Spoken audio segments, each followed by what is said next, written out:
yeah, all back together. I just left that on there because I'm gonna go to the hardware store tomorrow in the parking lot. I can change that out. Just gotta put some gear oil in there to top it off, get my jack out of the way. And yeah, that's about it. I think the honest problem, well, the cause to this problem, which was a grinding, terrible noise, it almost sounded like the brakes were holding up. That axle, the preload on that bearing was so loose that this bearing was wobbling, or the whole hub and drum was wobbling, and it was actually making contact on the back here and on the other side. So I actually ended up taking my flat disc too because there was a lot of surface rust. Just took it down. So not really a tutorial on how to fix it, but more or less documenting my fix for this little plow truck. So let's get a 9-foot.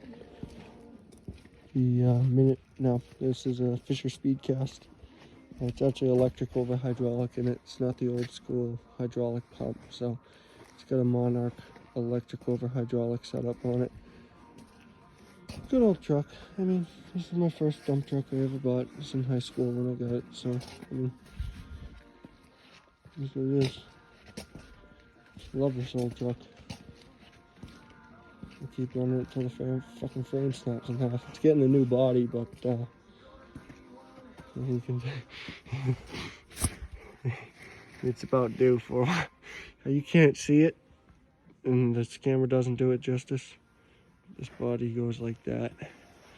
So these logs are just in here for counterweight for plowing. But yeah, this has been a hell of a truck.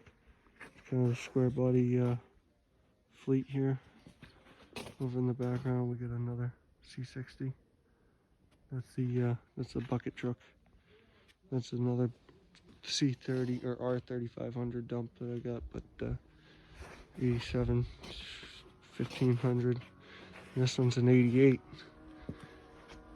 3500. This had a chip box on it, and this has been my chip truck since I first started. So I've had this truck about 6 years now, and it's always been good to me. So anyway, just my little video I put together, I guess, on how I spend my Friday nights.